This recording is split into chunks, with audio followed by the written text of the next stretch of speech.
Nilqawkom għal prim podcast tagħna jien u Rodney din id-darba u sa niddiskutu klabb ieħor. Klabb li qed jikber kuljum fl-aħbarijiet tal-futbol tal-Premier li huma Steam Wanderers.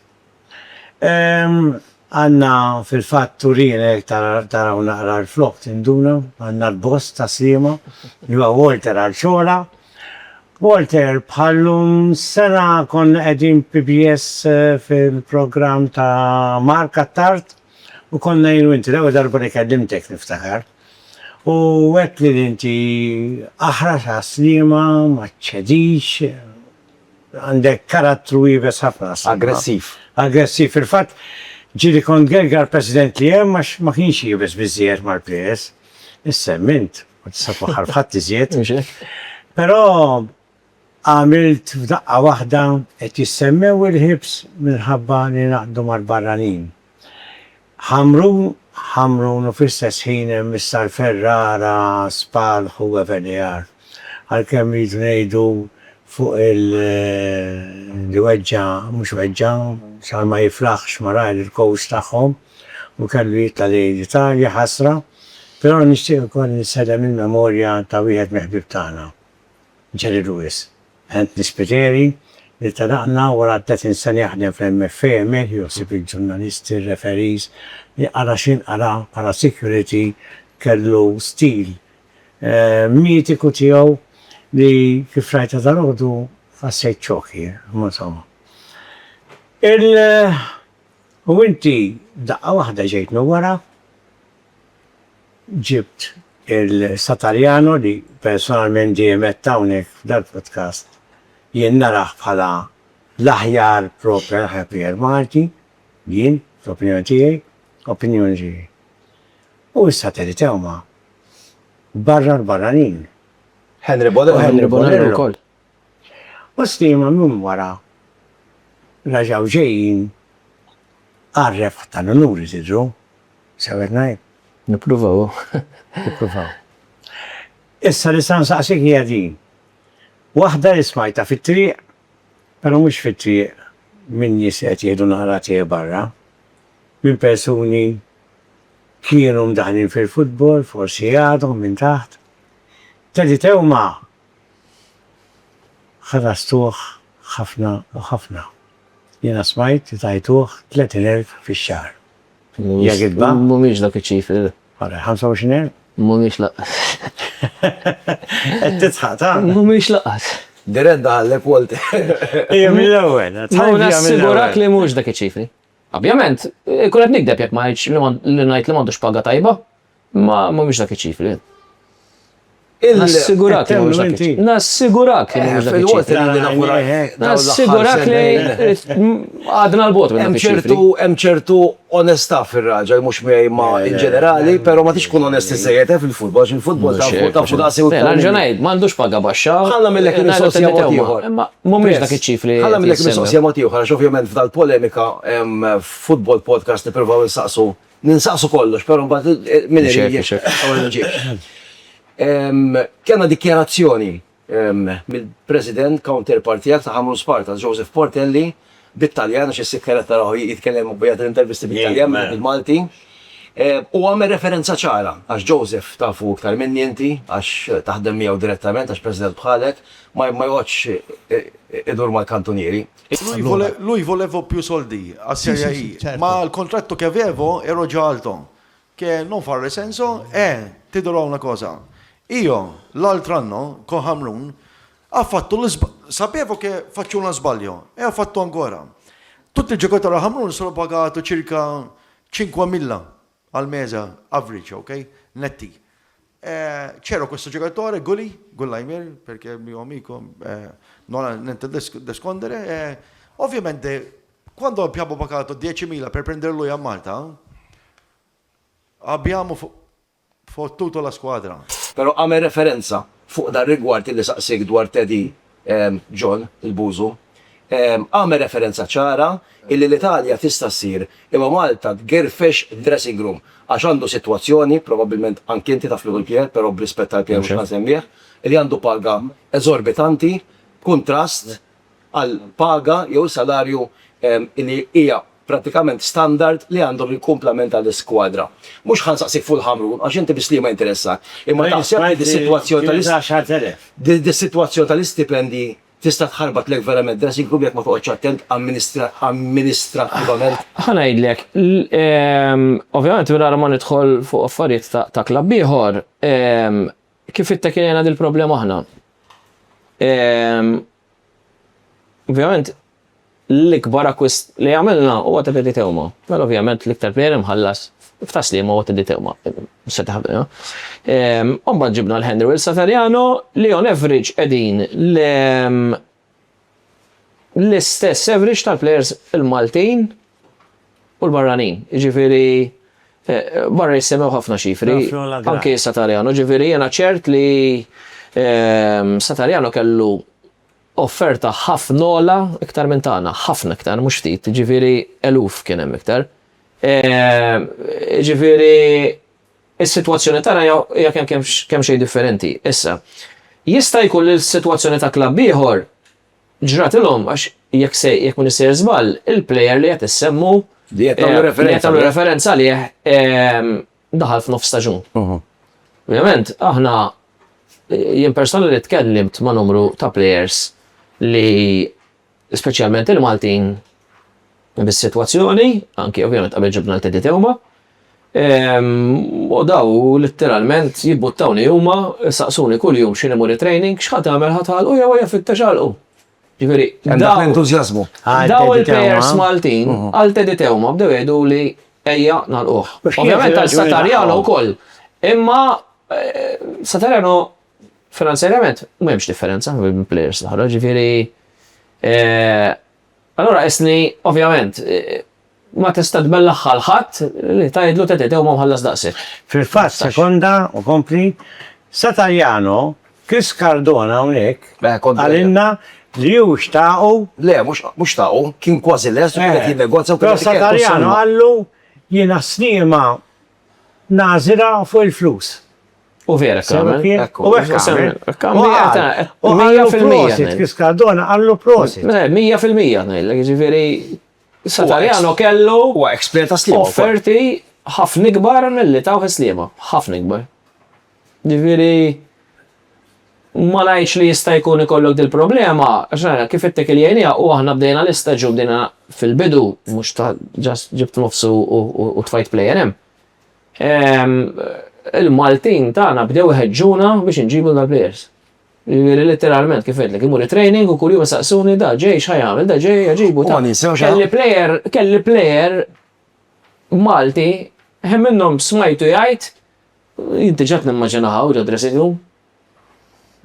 Da tinsiex li apparti il-plejers li qed insemmu ta' sajf li komplew jenħansjaw ikabru il-profil tal-iskwadra, għandek Maltin oħra, illi kienu għandek il-Ġan Borġ, għandek il-Nenel, Steve Pisani, għandek il-Luke Montebello, għadu Luke Montebello, Neil, eccetera. U l-barranin. U l-barranin. U l-barranin situazzjoni, għax ħafna drabi nisimaw minn ġi, u ġa semmejna minn ġi ġew xi barranin, partenzer tal-jan jgħidu la ġifieri tluq tal-Tumi ta' Rashid, il-Gowler, kif wasaltu għal dik id-deċiżjoni kontu ħattu qabel ġi Henry jew l-akkwista Henry ma setax jippermetti żewġ Gowlers nazzjonali miegħek. Ovvjament, fil-bidu ma kienx diskussjoniet ma' Henry Bonello. Ovvjament kien awdiċerija kullu kien li estimat iffirma Henry Bonello. Jien kelli talabni laqa għal Tumi, iltqajt miegħu, saqsini dis-sitwazzjoni x'inhiex beda jisma' ħafna diċeriji jiena sadakinhar li iltqajt mal-Tumi qatt ma tkun rad nitkellem ma' Henry Bonello. U baqgħna d-dejn. U mbagħad ovvjament kellmuna bil-Kirkara, kellmu l-aġent tiegħu u bdew diskussjonijiet mbagħad minnhom. Ovvjament meta bdew dan diskussjonijiet aħna min-naħa tagħna bdejna diskussjonijiet ma' Henry Bonello. Li nista' ngħid kien professjonali ħafna u konkludejna malajr, ġifieri f'temp ta' jumejn ikkonkludejna. Pratikament dik kienet l-istorja li kif ġie Henry Bonello. Jidher li għal Tumi qabel ġimgħa sliema kien ma' xerif kien magħna. Fakkani mill ma pajjiż xerif. Xerif Moldova. Moldova, kien Mbagħad kienu mar il-Moldova u kien raġa ġie l-istaġun li għadda. ħansemmu persuna oħra, għawek mux għedna, ħanodu nsemmu l-persuni, sa ħansaqsi kanka fuq Keith Perry fuq season li għadda xtlaqna mill-ewel rankajna fuq da season. Nistaw nsemmu ġifiri għajdut u koll, ġifiri tisma law, tisma li maħna kolla fil-futbol. U jekku minnu, tista tixħat, pero jekku minnu, muħat jgħamil xie ħazin, għax madux għallaċċat, u taf malli nejlek il-ġiġ kelmet li jmiss, fuq minna t-referi. Għallaċċat fl-irwol tijaw sa season li għadda bħala president mal-klabi li kimjaw. Michael Valencia, minna kien selmulu, ħabib tagħna, sa season li għadda kien president ta' Birkirkara. Illum il-ġurnata, Michael Valencia għandu kull dritt illi la darba inħall mill-irbit u r-responsabiltajiet kollha li kellhom ma' Birkirkara jagħmel li jrid fil-futbol. X'konnessjoni, x'links hemm, x'relazzjoni hemm fil-preżent illum 28 jew 29? 29 ta' Ġulaj, Michael Valencia, Slima Wanderers. Għalek Michael Valencia huwa ħabib personali tiegħi kif ukoll ħabib personali tal-Viċi President Andrea Zamittamona.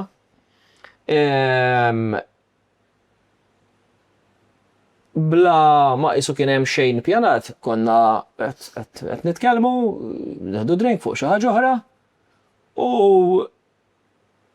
ma xtaqx ikun involut, ġifieri aħna ma morniex nitkellmu biex ikun involut, konna qed neħdu drink fuq bażi personali. U saqsini għalli jekk ma ndejqekx għalli bil-inti kerba kuntatti ta' aġenti li għanna u forsi intik parir fuq players. Għalli biex isni ma laqtax għal kollox mill-futbol. Jien ma narax problema, ovvjament Michael Valencia tala ċertu input fuq numru ta' affarijiet. Raġunajt, u assolutament ma rridx ikollu x'jaqsam fil-komitat.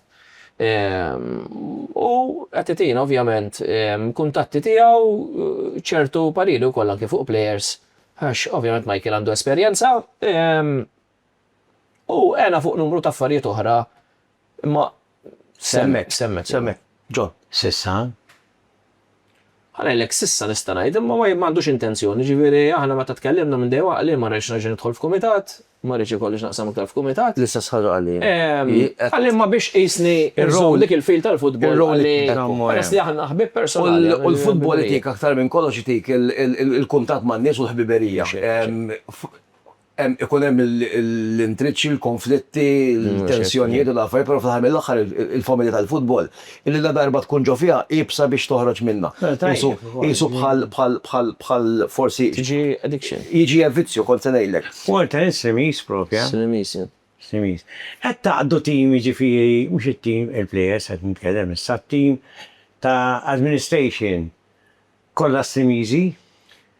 Ħanajdlek ħafna minnhom Għandhom il-qalb blu u maslimizi fil-futbol. fil-futbol. Fabbux jaħbu ħażin. Ħafna minnhom u maslimizi imma għandi numru ta' persuni li mhumiex slimizi fil-kumitat, ovvjament. X'kien bdejt ngħidilhom xi ħsibijiet għandu hekk mal-ewwel urewni li jixtiequ jidħlu jgħinu. Kelli problema wkoll għax ma stajx iddaħħal nies iktar fil-kumitat, ġifieri kienet xi ħaġa li għalina. Tajba ovvjament għandna nies fil-kumitat u nies li qed jgħinu ħafna minn barra l-kumitat imma involuti ovvjament day to day ukoll. M'għandek il-maġġoranza huma minn taslimu. Trid terbaħ il-kampjonat, għandek skwadra biex terbaħ il-kampjonat, il-pressure qiegħda hemmhekk biex terbaħ il-kampjonat. Ġibt il-plejers adattati biex terbaħ jew tisfida għar-reb tal-kampjonat. U mbagħad neħejt ir-Rocco Pirsa. Ovvjament, qed narmaw skwadra biex inkunu kompetittivi, dallum m'għandekx garanzija li tista' terbaħ il-kampjonat, ġifieri qed nagħmlu minn kollox biex inkunu wieħed minn dawk it-timijiet. Jien ngħid wieħed minn 6-7 timijiet li kolli jistgħu jilħqu l-kampjonat. Dana mhux aħna biss qed nagħmlu akkwisti, ġifieri dana timijiet qed iġibu barranin fenomenali, ġifieri ma jfissirx li għax tagħmel żewġ akkwisti u tliet akkwisti għad kaxkar il-kampjonat, ġifieri ovvjament barra daw l-akkwisti li għamilna hemm numru ta' akkwisti oħra barranin, barra lil coaches, l-assistant coaches, eċetera. Ovvjament, jekk ngħid li ma nixtieqx nerbaħ xi darba kampjonat inkun qed nikdeb. Ġifieri naħseb li ma nixtieqx li naġlu u naqbdu nimiraw mal-ewwel għall-kampjonat. ovvjament, issa kiġi merħba bih, jekk ma jiġix inkomplu naħdmu biex nippruvaw nġibu. Ta' Pirsa ma uġibtix. Issa, ta' Rocco Pirsa, da bdejna nitkellmu, ovvjament, mis-sena l-oħra Rocco Pirsa ma tanix biżżejjed daqskemm xtaqna. Ma qbel Mhux hu biss ma kien hemm numru ta' plejers oħra. Tkellimna miegħu u kien ukoll fehem u ħampetta li naħseb l-istaġun li għadda ma kienx daqshekk feliċi. Jiena personali domt ma kellimtu, għax ovvjament rrid nagħlaq il-coach. Wara li għalaqna l-coach kellna numru ta' plejers x'istajna nġibu, allura ma rridx naġġel, nibdejt niżen, but ovvjament tajni offerta li rajna li fl-opinjoni tagħna hija tajba għal plejer partikolari. U wara ftit għalli ħanażel klabb ieħor, ma jimpurtax bikkonna ma nibqgħu u tnejn nimxu għal rasna. Ekku. Inti kont ħabib u close ma' president li kelkom. Però żgur, Għadhom probabbli. iva, imma però żgur li naħseb li kellek xi idea differenti minn tiegħu, inti kont toqgħod għall-President għall-idea tiegħu. Issa li inti l-President bdilt xi ħaġa semmejtu l-Pirsa u ġibni wkoll. Is-sena l-oħra inti kont gergirt fuq xi diskors li qal waqt it-training ħansemmih Jean Borg. U kont irrabjat għali inti, niftakar, irrabjat bħala plejer. Fuq il-lob tal-Jubilee Cup kienet, fuq il-lob tal-Jubilee. Illum da, jgħet parti minnek raġa, ma nafju s-sajkun il-captain, dak il-coach, u inti naħseb. U dwar x-differenza ħatamel mill-president qablek, dak li xtaq tamel u forsi ma nexxirek, issa s-satamel. Ovvjament, di ta' Jean Borg hija pubblika, ovvjament, ma diġ Ma sta' kon gergirt. Mhux hekk ġifieri jaf għax anki bħew gergirt, ġifieri iċċara s-sitwazzjoni x'kienet. X'kienet ċara s-sitwazzjoni tiegħu, ovvjament, blida qalli speċi jiena bċajtata għax naf kif toħodhom bi kbar.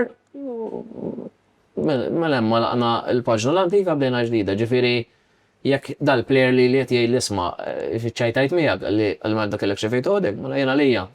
Nemmnu għandix għalfejn dak u passat, ovvjament, xħadħġi tiġri. Imma la tkellimna lija, ma Jean Borg għandi relazzjoni tajba, ġifiri manna problemi ta' xej, għanna kien fost dawk il-plejers li ġenninni biex nġibu l-dak jgħal-liħor. Issa l-oħra. Dwar xi bdiet. Alright. Ħanejdlek dak kull persuna għandu stil differenti kif jimxi.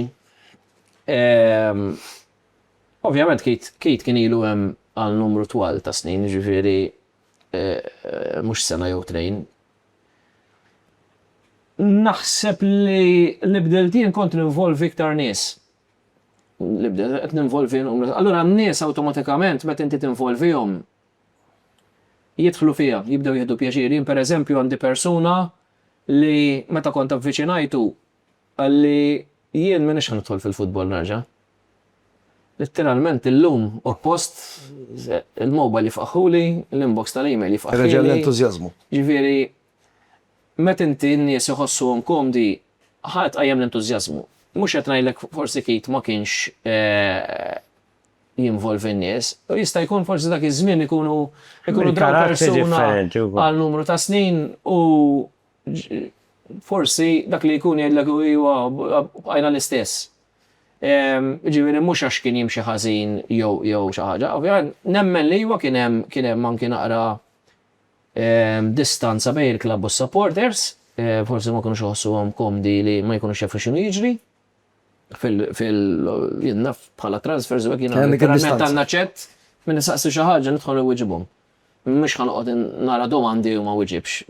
Ma ħossina lija, apparti il-President jien supporter. Tkun open ma' supporter. Mela jiena hemm ċett jekk xi ħadd tisaqsi domanda wiġibtu. M'hemmx kantunieri. Jien oġobna ħafna dak l-istil li għamiltu fuq il-medja soċjali li anka tilabu friendly waqt training, nies differenti, tfajdiet, irġiel whoever, u tagħmlu intervisti lil-supporters, lil-players, lil-coaches, lilkom, lil-administration. Kienet ħaġa sabiħa bil-iskun qed tagħmlu iskun television, ma għamiltuh fuq Bdew ovvjament, ma ninsewx li hemm Rupert ukoll peri jagħmel il-podcast li għaddej. Hemm element ta' komunità. Hemm ovvjament daw in-nies jiena nħallihom literalment jaħdmu, ġifieri daw għattilhom toqgħodux issaqsuni xi tridu tagħmlu ġdid. Li hemm tagħmlu ġdid. Għandek il-fiduċja fihom mexxi. Ġifieri dan hemm grupp ta' nies, nirringrazzjahom minn hawn xi kollha volontiera. Fil-bati ċari u sbieħ, kull jum jippruvaw jaraw xa jagħmlu ġdid. Ġifieri literalment ġajdilhom jibgħatu x'ħatajjewni. Allura fidejhom u ma joħorġu inizjattivi sbieħ. With hindsight, nafu li kull rispett, ġifieri issa President għandek kariga rwol interessanti ferm, hemm entużjażmu, però naħseb tammetti li ix-xemx f'ġota slima ma telaġ da s-sajf. Kont parti mill-Kumitat, kont Viċi President, is-siżi li għadda fejn ukoll bħal da żmien sena għamiltu kampanja akwisti b'saħħitha. Staġun noqgħod nużal biex nidher sabiħ jew biex nippressjona diżastruż u dalu da, però ma kienx diżastruż. Turbulenti, tista' sejjalu hekk. Mela li diżastruż. Eliminazzjoni ma' swieqef fit-trofi. Li nagħmel dak l-akkwisti. Li tispiċċa tneħħel Paul Zammit minn coach. U tinqala mit-trofi. With hindsight, x'kont tagħmel inti li kont parti mill-kumitat differenti biex l-affarijiet kienu jmorru aħjar. Ħalli ma ntelfikx. Wara kulħadd bravu, ġifieri ma nistax ngħid x'kont da. Lillum nara naħseb li konna neqsin mill-personalità. Ġifieri jiena kont nidħol fid-dressing room u ma narax personalità. Hija droj jew titlef. Kulħadd bil-geddu ma jgħidx kelma. Ma kenniex dak il-plejer kien hemm wieħed tnejn jippruvaw, ovvjament it's not easy. Ma kenniex dak il-plejer li daħal xi tkellem u dik il-grinta. Qatt fimt, kulħadd qatt semma u wara ħarġu b'dik il-grinta. Jien kont nara li m'hemm xejn personalità, ma kienx hemm dik il-ħeġġa. Bil-rispett lejn timiet inferjuri. Norbota nitlef kun inqala fit-trofi ma ċertu ma swieq, kull rispett jew. Dak il-players li kellna ma naċċettaħiex jien. Norbota ma dal jettejt inti nuqqas ta' personalità fid-dressing room. Naħseb smajta bħali, ma naħsibx il-ħellhom ta' dalli jiena u ħadd ma semaħħa. Ġifieri ġieli semmi din. Iddejqek inti bħala Slimis illum President illi ikun hemm daw id-diċeri illi plejer ta' profil mingħajr ma nsemmu ismijiet. Per eżempju, Belt Furjana ħamrun slima. Jażel is-slima għax m'hemmx pressure minn ħata supporters, ġieli smajta. Li ħanajli, players jgħiduha u darba niftakar kont iltqajt ma' plejer ir-Rabat u kien qalli konna sejrin ħażin dak iż-żmien, niftakar kien qalli slima tkun problema, ħafna players jiġu comfort zone. Mistina. Ġifieri plejer li kien magħna. Ovvjament, n-nies tagħna mhumiex dak it-tip ta' nies. ħamru għamlu dik il-pressure enormi. Ovvjament, is-sena hija situazzjoni differenti. Però ħadtu kampjonati u tazzita. Ġifieri mhumiex l-istess bħal Belt u bħal ħamru, ħadtu iżjed minnhom. Forsi s-supporters Beltin ikunu bil-kwantità. Ħajamlu iktar pressure tal-Ħamrun l-istess. Birkirkara l-istess. X'taħsibek tagħmel għas-supporters? Għandek xi. Ħanejdlek li qed nippruvaw nagħmlu nżommu kemm jista' jkun viċin ħafna mas-supporters jiġu involvuhom għamilt sottokumitati li jinvolvi numru ta' persuni anke mis-supporters club. Jien naħseb li jekk iżommhom viċin awtomatikament iżid il-grinta. U jikbel entużjażmu. Ġifieri fuq ċuċata ħanajt, s-sena l-oħra pereżempju season tickets jekk kellna ammont li kien ftit redikolu. Dis-sena għadhom ma ħarġux imma tiġabu kjaw għalih. 4 darbit iktar milli ħejna s-sena l-oħra. L-entużjażmu kollu. Ġifieri il-membri l-istess qed jiżdiedu. Qed jaraw, ovvjament, qed jaraw affarijiet differenti u bla ma trid mingħajr ma nneħħi l-mertu ta' Kejta x'għamel ħafna slima. Automatikament in-nies qed jaraw xi ħaġa differenti. Comparisons, Automatikament anke jekk ma tagħmel xejn jaraw differenti. Keith għamel ħafna stiema u rebaħ l-numri u sagrifiċi u efforts u sagrifiċi Ma nistax toqgħod tissemmi ta' qabel jew Robert Arrigo mhux ġej għal dak l-għal. Imma kultant dali għadu kemm semma l-President Walter 4 darbiet iktar membership missa l-oħra, mhux għax Keith ħażin u Walter f'daqqa waħda. Kultant bidla tejn. Tajjeb kemm inti tajjeb tista' tkun mhux għatejlek, bidla tejn f'kollox. Bidla ħad tifriska l-affarijiet. Tara l-MPL bidla x'differenza. Ħadd nissel l-enerġija ġdida, ħadd nissel l-entużjażmu ġdid u naħseb dik li kellhom bżonn sliema u naħseb Keith probabbilment qed isegwi hawn l-ex-President Keith Perrin semmulu fehma wkoll il-ħaġa. Jiena tajt li kelli nagħti, kuntent dak li tajt il dan il-klabb, id-dar klabb inħobbu, però naħseb li issa about time il-inċeri. Ħallaw il-tajjeb. Le, hekk naħseb jiena, hekk naħseb. Ovvjament, nsellem l-għanaw, Keith nitkellmu spiss, għandna relazzjoni tajba, u ġili ċempilli anke kien mister xi friend jistaq jiġi imma ma setax u kellimna qabel, ġifieri għandi relazzjoni tajba. Ma kenniex problemi fi tranzizzjoni, ġifieri letteralment kienet plain sailing. U ovvjament kif qed jgħidu użu ħarsu qudiem. Kompli. Ħafna, mhux ħafna, il-President jġibna tiġi back to back Tiġi back to back ma' risposta li għadu kemm ta' tranzizzjoni sewwa mill-amministrazzjoni, mill-President għal coaching staff. Tranzizzjoni. Kemm kien diffiċli mhux ħanejlek hekk keċċejtu xi tela imma ħanuża l-kliem eżatt li tinħall minn ma' Pablo Doffo u għaliex Branko Nisevic. Ħanejlek, ovvjament Pablo Doffo huwa coach tajjeb ħafna. Daħal fi żmien fejn ovvjament is-sitwazzjoni ma tantx kienet feliċi, ġifieri kellu biċċa xogħol jibsa.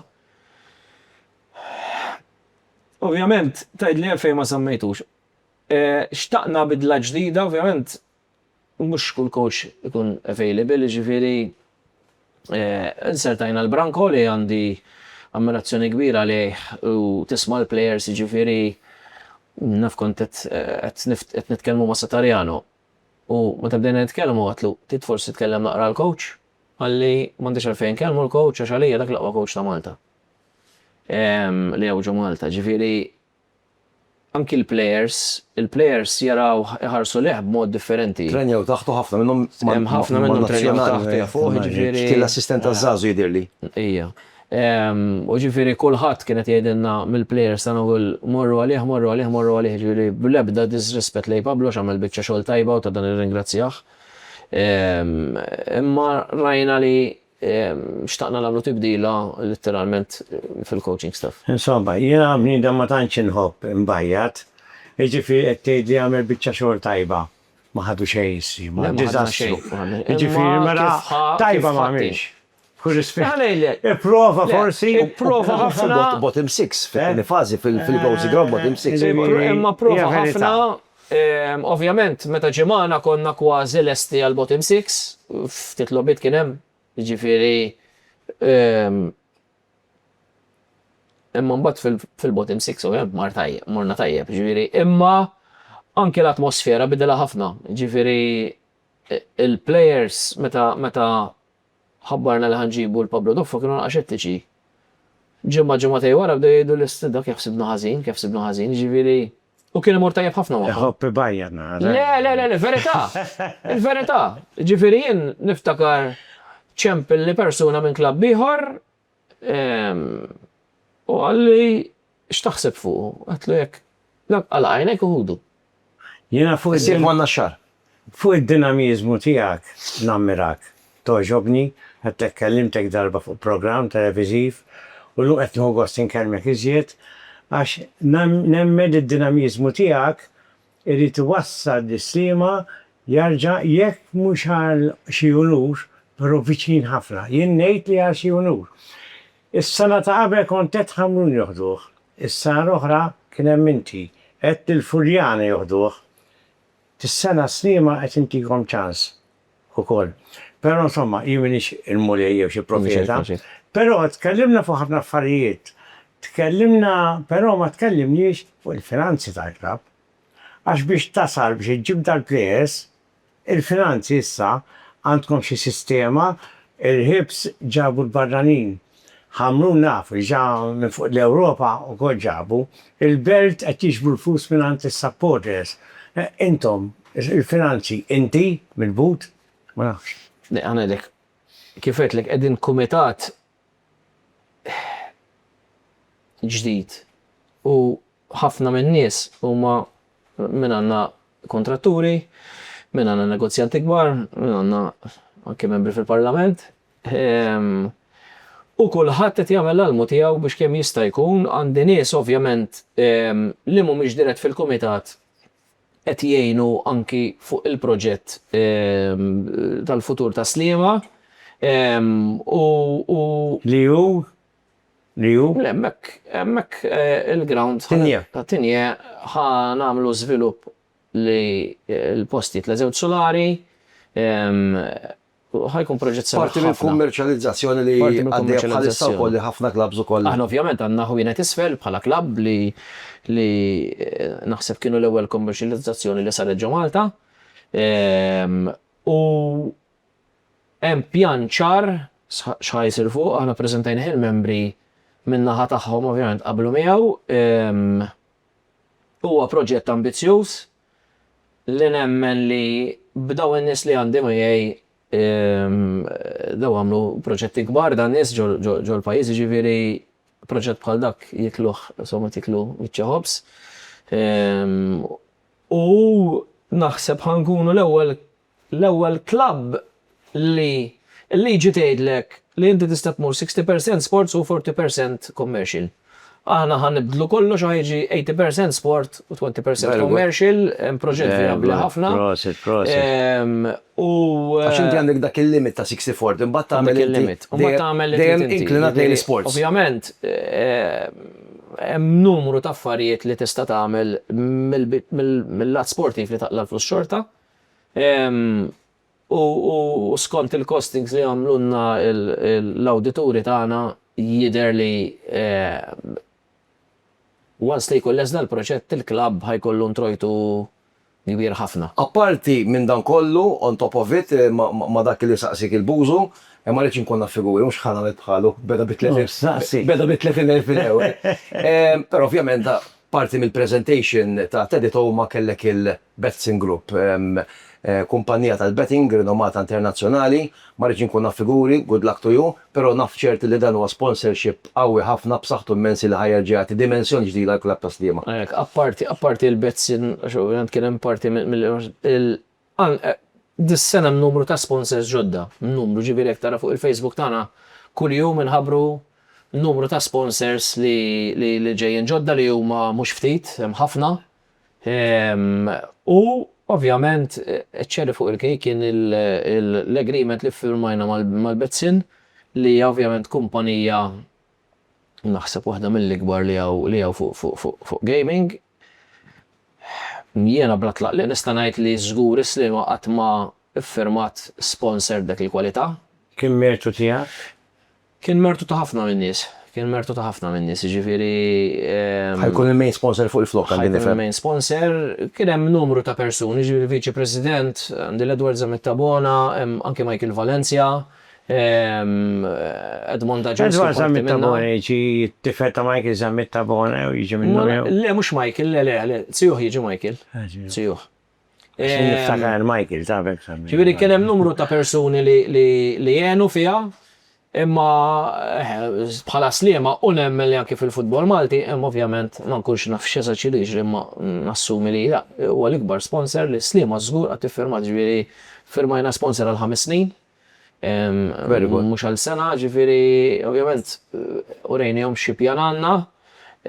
Niftakar li meta ltqajna l-ewwel darba mas-CEO kien qalilna aħna mhux qed nisponsjaw clubs Malta. Dak kellu jkun meeting ta' nofsija, minn nofsija spiċċajna meeting ta' satej, spjegajnilu kull ma rridu nagħmlu u x'kien qam qalilna ma nistax ma ngħinkomx fiha. Kien ħajsifer jumej wara u qabbadna ovvjament mal-istaff tiegħu u f'żewġ laqat jew 3 laqat ftehemna u bis-saħħa tagħhom stajna nagħmlu ċertu transfers. U l-klabb ikun naqra iktar komdu li mhux trid toqgħod tħokk rasek minn day one minn fejn ħataqbad iġġib il-flus. L-ewwel Rodney inti qed saqsejt li ħafna mill-plejers imorru ma' sliema rasshom komdi. Tismaħħa barra di. Ħanejlek storja żgħira antika, inti kont tifel żgħir, inti kont tisar ukoll. Meta hija kien il-Belġium, dak-tieni plejer mill-Belġium iġibtu. Jien il-Franza kien is-sema. Franza Franza kien kien marriġ. Mela dak ridu il-Furjana u Sliema. Il-Furjana kellimni Greg Sant u ġiġoni Buttigieg kellimni. Kien mal-Furjana. Biex hija jiġi mal-Furjana. Jiena mort kellimtu l-Belġium, qedlu kieku minnek imur mal-Furjana. Offrewlu d-doppju ta' Sliema. Hija għalli għax kien ħabib ħafna ma' Gregory, jien ħammur fejn hemm Gregory u ma' Sliema. Smajta di. U mar ma' Sliema. Ma nafx hekk id-doppju, però smajta li kellu kien ġie offrut Offrut sew kien. mill-Furjana Naf eżatt. Kemm sajtu ħsihom sanat ngħid issa kemm kienu flus Maltin. Kemm sajtu ħsiema nirdoppjalu għalli Greg Sant. Qed insemmu ħafna flus, Niftakru Walter. ġejjel hu. Kien hemm wieħed Mario Xkembri, il-kumitat kien U niftakru. Leli Fabri. Niftakru ġej. Qed nisemmu ħafna flus, nagħmlu daqsxejn riklaw ukoll l-entità li bis-saħħa tagħha din hawnhekk il-ħamsa li aħna. Niftakru żmien, forsi inti ma kontx għalek fil-kumitat, żmieniet ta' Sugar Daddy, Sugar Daddies. Il-bambini tihom il-Gloria tal-Ġenna, Viktor Zammit, Roberta Rigo, Anthony Greg Sant u l-ħafna oħrajn. Kamilleri tal-Belċa li Kamilleri wkoll.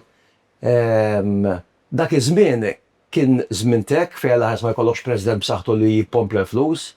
Ħafna nies jgħidulhom qed jaħlu l-ħin, qed jaħlu l-flus għax da mhux investiment. Hemm min falla. Qed jarmi l-flus.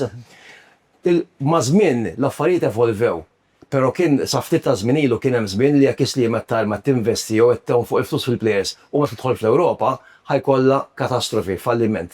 Illum il-ġurnata hemm l-MPL, il-Malta Premier League, għandek il-Betzin, għandek l-sponsor, għandek il-kontratturi, għandek sponsors oħra ġejjin u taf li ħajibda l-kampjonat għandek l-ewwel logħba mal-ħibs ġibgħat oħra biex jibda l-Vibet Malta Premier u ħatitilqu kollha kemm intom bil-fuq minn €900,000.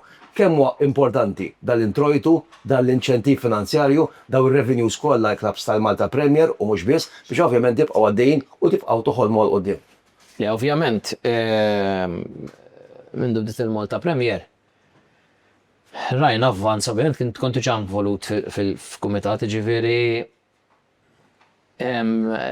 l-ammont ta' finanzi, biex ma ninsewx affarijiet oħra, ġifieri nitkellmu l-iktar fuq il-finanzi, l-ammont ta' finanzi żdied mhux biftit, b'ħafna.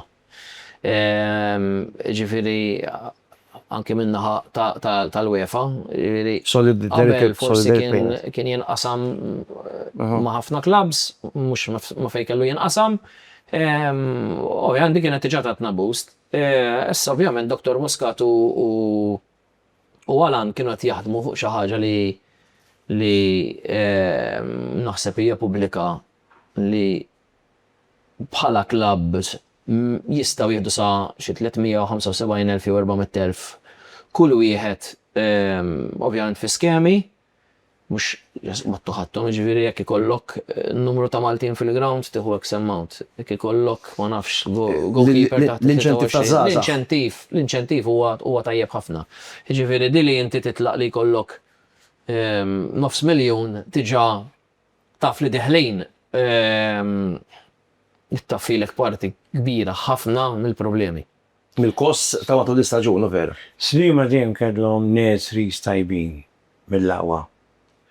U dik hija naqra ta' oqda ġar istonku tiegħek li dan nies iżda tfal li jitilhom is-sliema dejjem tellgħu tfal tajbin ħafna li mhux qed isibu posthom illum muslima bissa. Qed insaqsirek bħala President ta' Sliema bħala stimi spur.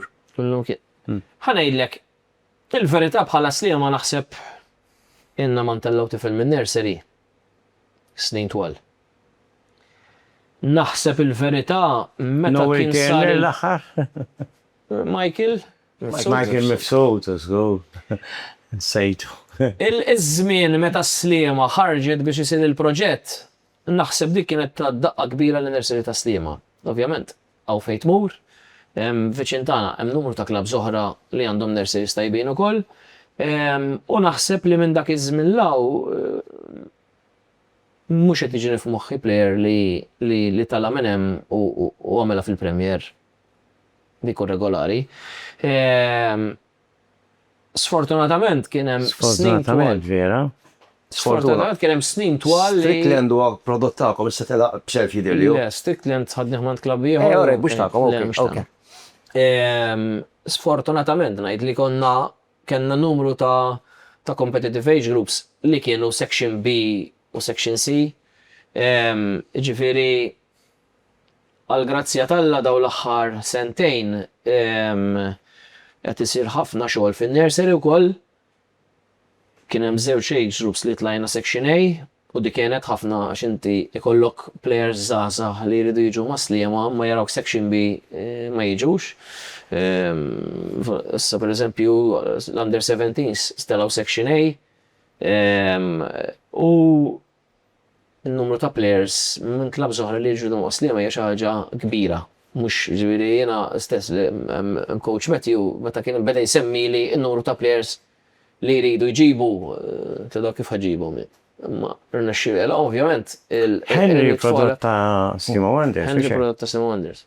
Jien kont naħseb ju tal-Hips. U minn raħal ġdid jidhirli. Però Sliema beda. Missieru tal-Hips imma mhux Mela, le missieru għal-Hips. Mux prodott ta' Sliema. Imma beda ma' Sliema u naħseb li xtaq jiswiċċa ma' Sliema. Fej twilet jiet imut fil-futbol. U tinduna mix-xewqa għax anki kif tiddili għaf kontratt, tinduna li dal-plejer irid jiġi miegħek. Mhux qed jagħmel lek diffiċli biex. Ekku, in ġenerali tissemmi sa Sliema in ġenerali. Għed kellu numru ta' klab oħra li jridu.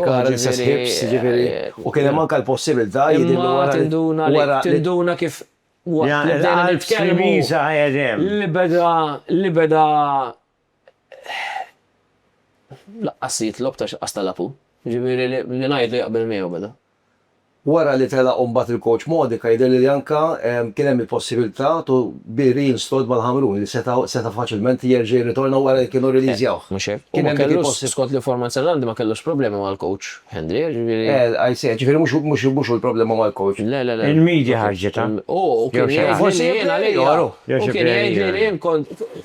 li kien jgħidli li kont immur tajjeb ħafna miegħu, ġifieri ma kienx problema tal-coach. Qed nirreferu għax il-Ħamrun bħalissa u minn hawnhekk iddispjaċina ħafna anke semmija ġon fil-bidu ma laħaqx mill-bidonet ta' Stefano Sanderra. Semmejna l-kelma edha fħal turbulenti, naħseb jekk kellu jekk għara l-affarijiet fil-ħajja kemm jinbidlu minn sajf li għadda fejn konna kulħadd anke jaqbdek il-bart naħseb kull Malti minn iħobb il-futbol kulħadd kienet jieħu pjaċir b'dak li għamlu l-progress ta' Ħamrun Spartans fl-Ewropa, l-ewwel klabb Malti daħal fil-gruppi fil-League Phase, sajf wara literalment konfużjoni sieħa. L-ewwel neħħu il-Modika, ġi Sanderra għamel ġimagħtejn minħabba problemi mediċi sfortunatament kellu jerġgħet lura lejn l-Italja.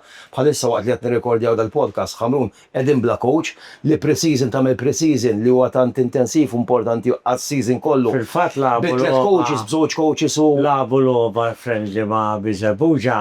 ħassibhom Cleveland friendly. U tilfu wkoll. Cleveland għasaf kien xieraq mal-Ħamrun, niftakru Tisma' ma nafx. Pieta żmien magħna Cleveland. U Sliema jidher li għamel perjodu Sliema wkoll. Mbagħad ovvjament meta kiber naħseb mbagħad. Niftakru għadri jibda kont intervistajtu tep stilla xkejkna. Kien għamel perjodu barra wkoll ġifieri anke man-nazzjonal kellu żminijiet tajbin, ġifieri kien wieħed mit-tfal ta' Viktor Xrieħa kalċistikament. Ma sax lok, u mbagħad ħadu miegħu mal-Belt, mal-Viper u ma ġej mill-Paċ. Qed insemmu l-ewwel leagues. Smajna wkoll dil-ġimgħa bitluq ta' Vito Plut li ngħaqad ma' Swieqi wkoll. Vito naħseb ta' ħafna lill-klabb ta' Sliema, attakant li he's fun around anka fid-dressing room, però fl-aħħar mill-aħħar fil-pjanijiet tal-coach naħseb li ma kienx. Ovvjament Vito tagħna ħafna kien kif għad intraġel eżemplari. Sal-ġimgħa l-oħra meta ġifieri meta tkellimna għajna naqra fit-triq toħob jiġri titkellem miegħu. Qatt ma naf li ħoloq problema. Ovvjament kien wasal iż-żmien li forsi għalma nablet għalija għandu li Mhux hekk. to be fair kien wieħed mill-iktar players fit li kellna s-sena l-oħra, ġifieri biż-żmien li kellu. Noel Turner għadu parti Jiena mill-ekip Noel ta' Sema. Turner Ma' San Juan? Ma' San Juan, head coach ma' San Juan. Semmejna konna ħan niddevjaw nizvijaw fuq il-barranin, di mux li, man ġenerali ħan saqsi, bħala president. Għax ovvjament apparti l-rwol responsabilità ta' klab għandek il-futbol Malti segwi kollox. Semmejna zaza ftit tal-momenti ilu, kemm mislimu ma diċittella prodotti kif kienu Henry, Noel Turner, Zamit Fava, Bella Kompanija, George Mallija jidirli, u jak tibda semmi il-Viper, ma taqafx. L-ixu tal-barranin, bħalissa nafu li għandek fil-match day list għandek 8 possibli li jistaw jilabu, 8 minn 11 barranin u 3 oħra fuq il-bank. U tirriplejsa barrani ma barrani għax fil-għam jistax kollok iktar minn 8, 9. Taħseb li l-ixu tal-barranin li possibilment nistaw naraw suq miftuħ kompletament qed ta' qalb il-daw it-tfal biex ovvjament ikomplu fil-logħba tal-futbol, il-homegrown li qabel tant kienu jifjorixxu illum il-ġurnata ftit li xejn qed naraw players ta' talent tal-għajn u hija rifless anke fil-lower categories tat-tim nazzjonali. Ħanejlek il-verità li inti ċertu etajiet ikollok numru ta' players li tajt daħaj jikber u ħajkun tajjeb.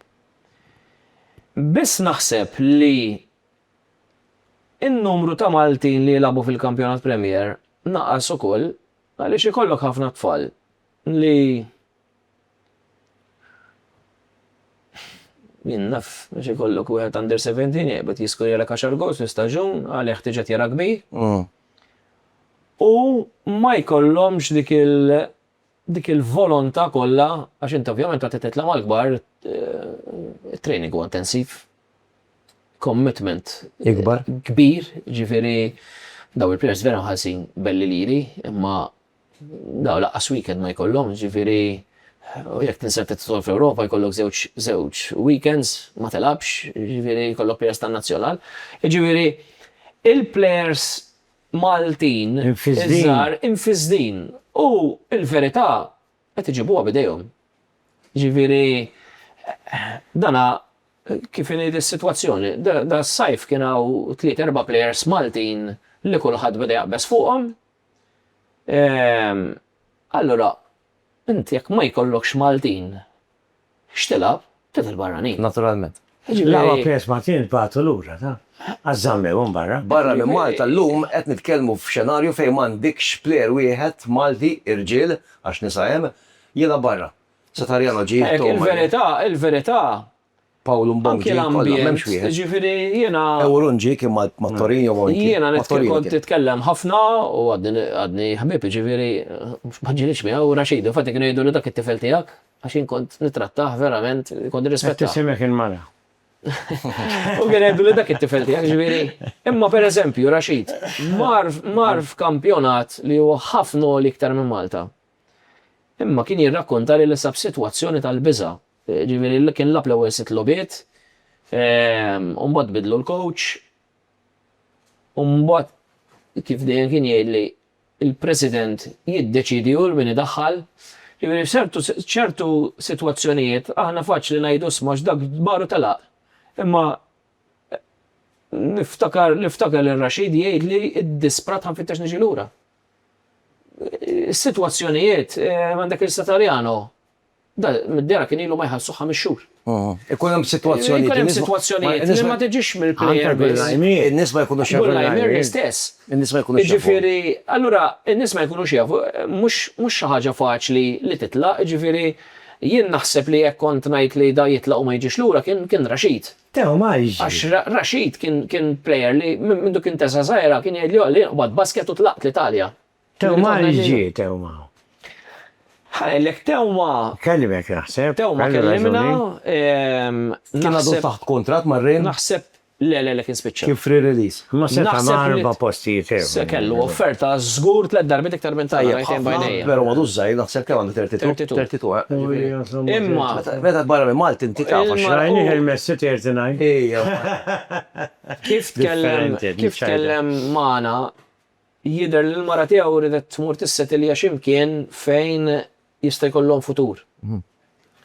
Issa, Teddy Tewma kellu offerti mill-Greċja. Imma beda jinduna naħseb li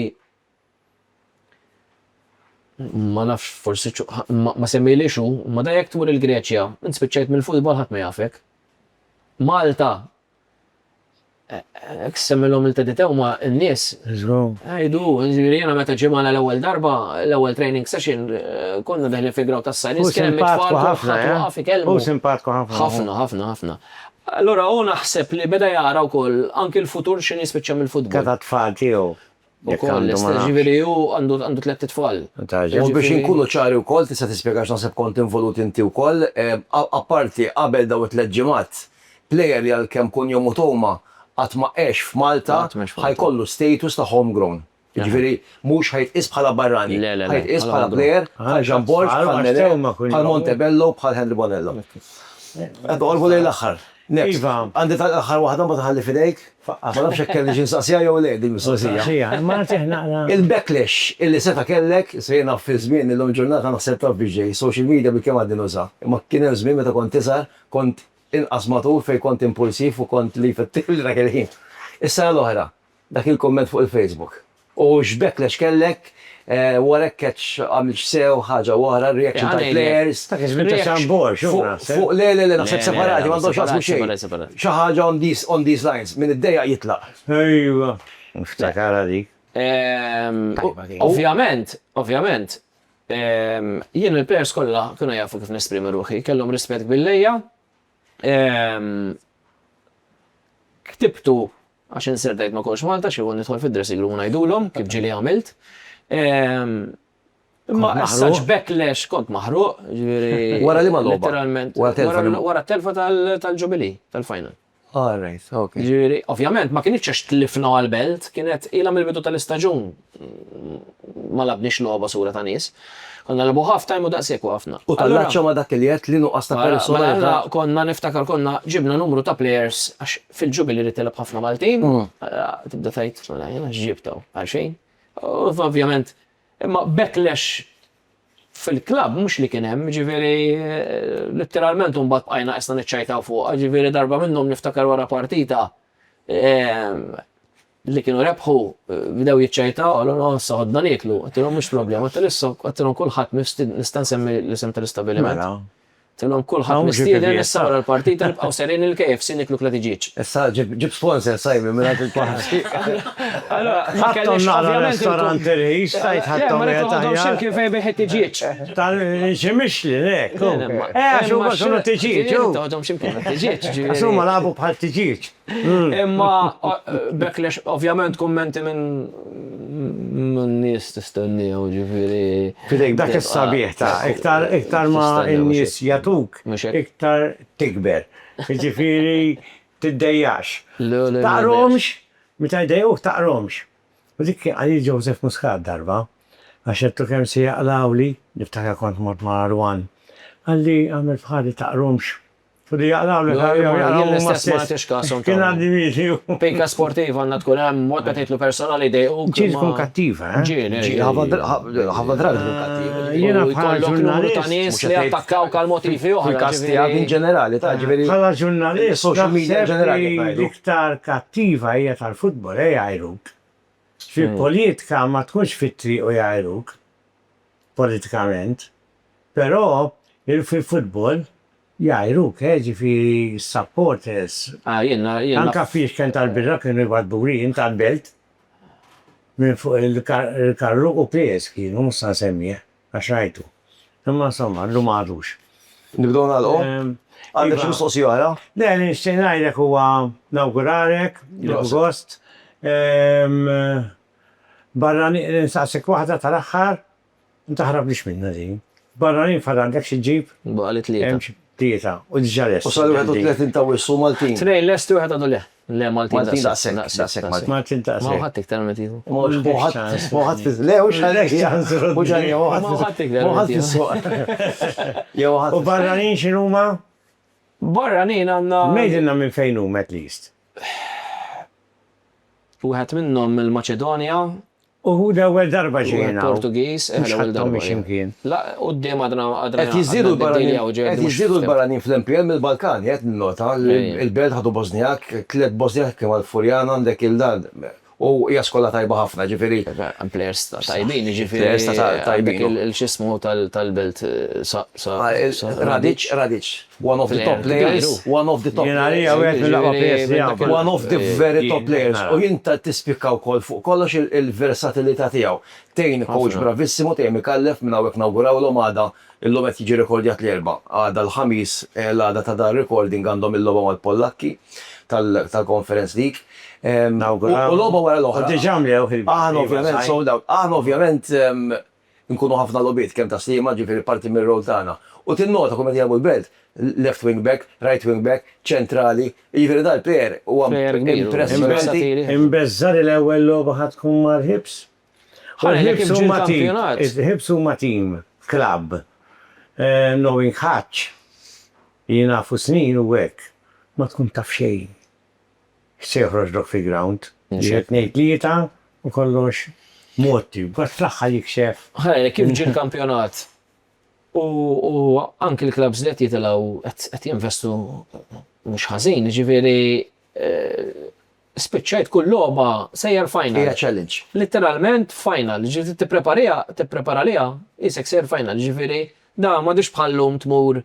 Ma nafx meta kont tifel jien kont ngħid wasli ma jelabu ma dak tihom sittet. Astoħloma, illum astoħloma. U l-forma titik it-tieni ċans bil-ħażin kollu tiegħu skont kif jgħidu nies, itik it-tieni ċans. Ovvjament hemm il-format issa qed jiġi anke Jien nġib eżempju s-sena l-oħra meta kellhom il-Wistina dom coach Marsa Xlok. Kieku flik normali u kif nafuh normali, tiftakar Marsa Xlok mhux last season, the season before. Bdew b'5,000 fit infila. Kieku daqshekk sa nof Settembru, is-season il-lik bye. Jekk jiġri hekk, bħalma ġallu fil-fatt Marsa Xlok sentejlu, jekk jiġri hekk, taf li tista' tilkupra fl-opening ground. Imma taf li għandek it-tieni ċans meta il-punti jiġu il-kontra. Aħna niftakar l-ewwel sena ġejna ġarhom il-kontra bħadd. Ukoll aħna ġejna l-ewwel fit-tieni round, it-tielet round u ma nitlux fl-Ewropa. Mela. Missa li, jekk tiġi. Issa tranġat. Tieni u l-ewwel, it-tielet ma jidħolx fl-equation. L-ewwel u t-tieni. L-ewwel fl-opening ground. Ovvjament l-ewwel fil-closing ground erbaħt il-lig. L-ewwel fl-opening ground jew Frankajt is-semi-final. Kollha final garantita laqas post l-Ewropa. Kif ġara season li għadu kemm hemm bil-Furjana. Runners up u rebħu fl-opening ground li rebħuh il-Ħamrun u l-closing ground rebħuh. Dak il-każ ma kienx ikun hemm dik il-semi-final mal-belt. Naħseb kien fine tuning li qed isir bħalissa naħseb li ħajamlu. Għax tempjellu intom. Mhux hekk. Ħajsir iktar mhux ġust għax ma nistax ngħid ma kienx ġust, imma tippremja il-min ikun konsistenti. Kemm ira dis-sistema l-aqwa żewġ teams rebħu l-kampjonat. Ma hemmx dubju. Mhux hekk 100%. Ħamrun u Florjana. M'hemmx dubju. Mela, grazzi għala inti, grazzi l-Simon, Luke bħal dejjem, grazzi Press, good luck għas-season, grazzi l-Sandro O'Reilly's Buġibba, illi jilqana u ta' kull ġimma biex naturalment inxandrulkom dal-podcast, feedback bħal dejjem tajjeb, komplu segwu l-socials, il-media soċjali tal-Malta Premier, kemm Facebook kif ukoll Instagram, u ovvjament inkunu għakom għal-ġimma dejla b'episodju numru 9. Grazzi ħafna, fidejk Ġor. Xemma bħali xejn ngħidu għed kollu. Narawkom intom tarawna il-ġimgħa d-dieħla. Jien Rodni insarmulkom.